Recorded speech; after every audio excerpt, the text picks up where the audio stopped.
Dito kami ngayon sa sa Oriental Pearl. So may cruise ship tour ngayon. Hinihintay lang namin information ng aming binubok. So wait natin.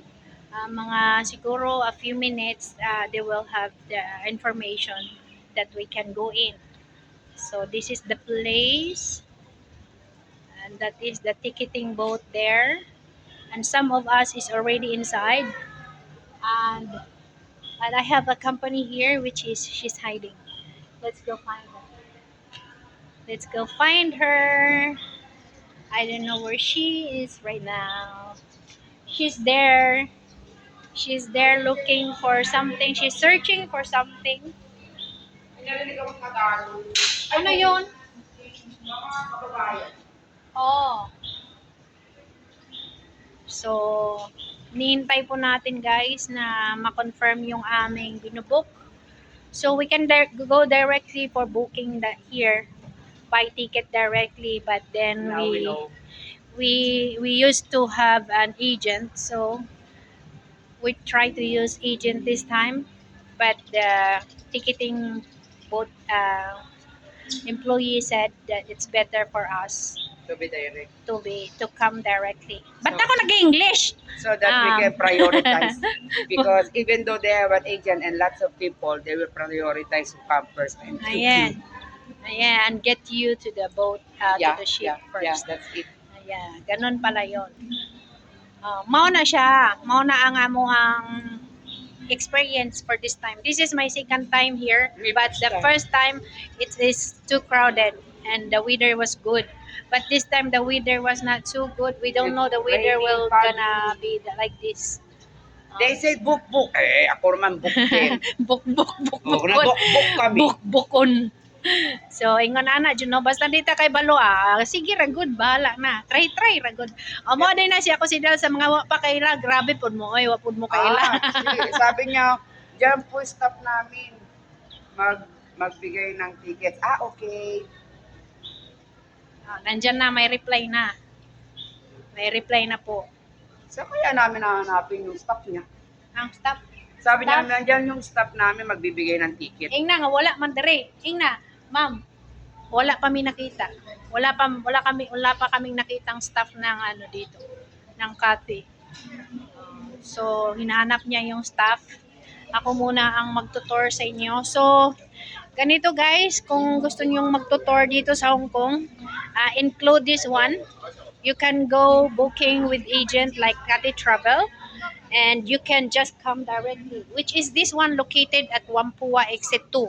Exit 2 po siya, tapos tawid kayo, dire-diretso na lang, tapos right turn. Tapos makikita nyo na ito. So dito sa dulo, ito po yung place niya, oh. Kita nyo yan. Yan. So, dyan kami iikot, nakikita nyo yan. Dyan tayo iikot mamaya. Dyan iikot yung cruise. Tapos, yun. Iikot lang siya for 45 minutes. Makikita namin buong Hong Kong dito. Buong city ng Hong Kong. So, yan po ang ating mamaya makikita. Anyway, i-video ko rin para makikita sa mga, lalo na sa magtutour natin na mga mahilig tayo sa lakbay-lakbay ngayon, no? So, makikita natin yan. Papakita natin. Ang ganda.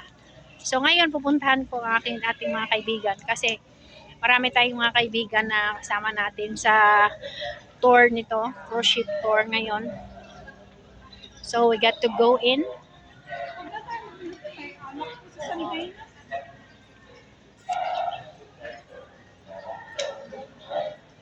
So, hinihintay namin yung staff ng isang agent.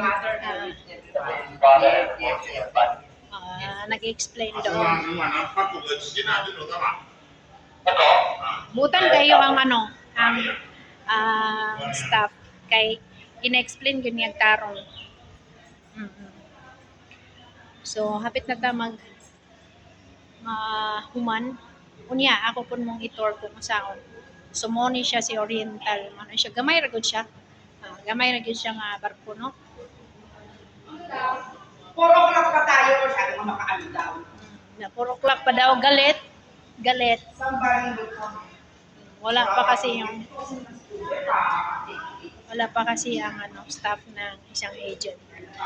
Kaya matagalan pa kami. Pero anyway, as I said, you can go directly and book your ticket to that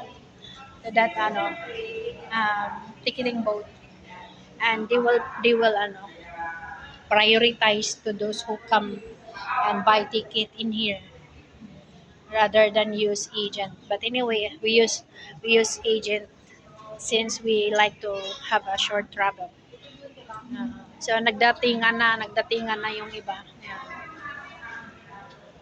So marami na rin. So ito yung mga may provide din sila na food pag kumuha kayo ng kanilang mga promo Ito nakita nyo yan.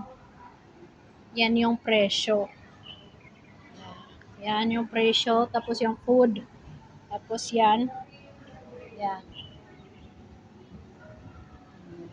Tapos yan po si Oriental. Yan yung Oriental Pearl. Yung cross na yan. Hindi naman siya malaki. So yan yung presyo.